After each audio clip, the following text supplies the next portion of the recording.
Hi guys, welcome back to my channel today. How are you guys today? Being a doctor has taught me about different foods that you should eat and shouldn't eat, and I for one see firsthand on different foods that are good for you and definitely not good for you. So I think today we can talk about at least 5 foods that aren't very good for you to have, or should, if you can't, never have. I mean, I know they say that you are what you eat, but I think we should stick more to a healthier choice diet. So foods that I don't think we should have at all are: 1, processed foods. So processed foods are like the deli meats, the bacon, stuff like that, that are highly processed, and they also have to do with they give them a lot of salts and stuff to keep them preserved. They also give them preservatives like nitrite preservatives or amines preservatives, and those preservatives can actually lead to, down the road, can lead to, like for instance, colorectal cancer, which is just a cancer that happens within the colon or within the digestive tract system. And the reason why these foods are so highly processed or so highly preserved is, 1, to give them a longer shelf life, and 2, to also give them a better palate or a better taste for us to consume. But down the road or at the end of the game, it's not really all that well for you. So why not try probably healthier choice foods or healthier choice diets?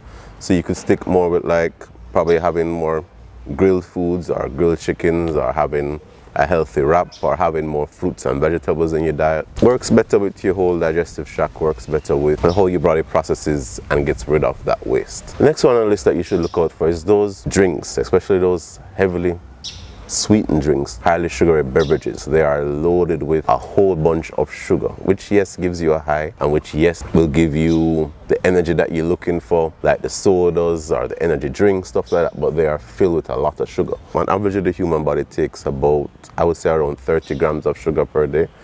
And some of these heavily sweetened drinks have between 25 to 40 grams or more of sugar in that drink alone. So don't just look at it in terms of, oh, you have almost met your quota, but remember that you also have to eat during the day. So apart from having this heavily sweetened drink, you're also going to have food throughout the day. You're also going to have some form of carbs throughout the day, and all these things convert back into sugars.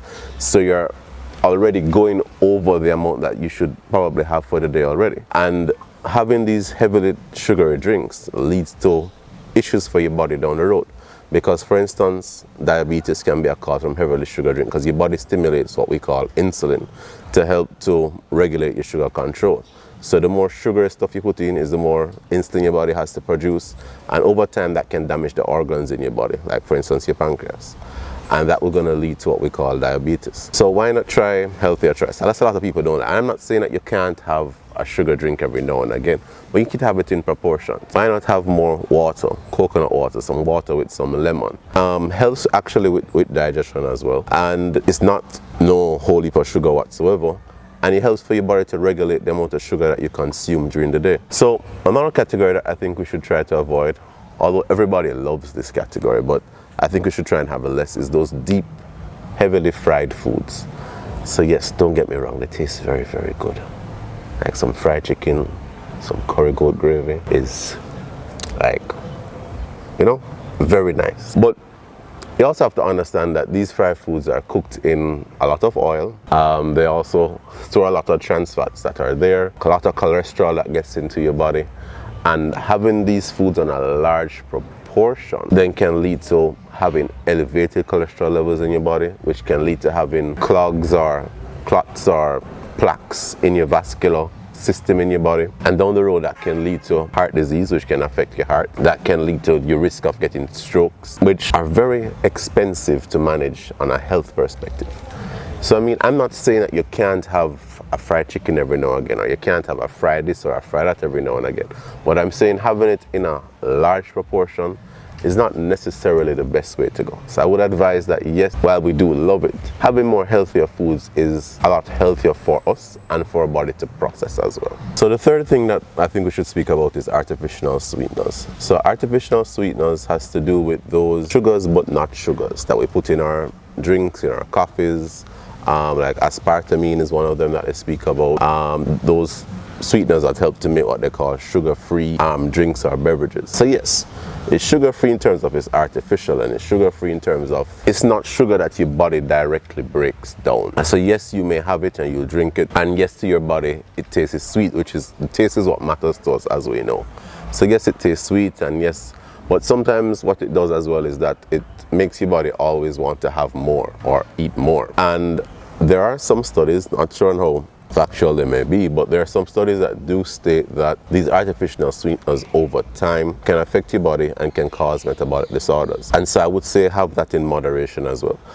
What you could do, or what you could try and do instead is, one, you could probably sweeten your foods less and probably use more natural sugars like honey, for example, which is a more natural sugar for our bodies to break down for us to absorb. Now, the last topic, I think, but we spoke about it earlier, but I think I've mentioned it back to a higher level, are those processed foods, not just regular processed foods, those processed foods that are highly processed foods. And that can be like like those instant dinners or those instant noodles. Those are highly processed foods.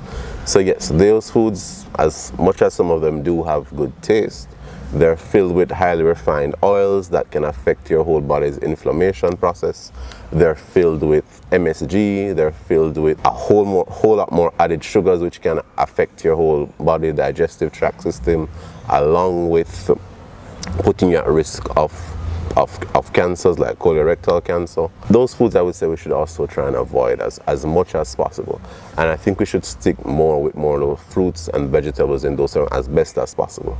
Now, I'm not saying that we should just give up all the foods that we like, because that's going to be very hard to do. But I'm saying that we should have these foods in moderation. I'm saying that we shouldn't try and make it our daily diet, but have it in moderation, have it a little at a time, right? You know what saying that everybody says too much of anything is not good for you? We should have more healthier diets. Grilled chickens, the fruits and vegetables. That's the diet that your body needs. That's the diet that your body will help to benefit from, all right? And overall helping to give you a better life and a healthier life at that as well, okay?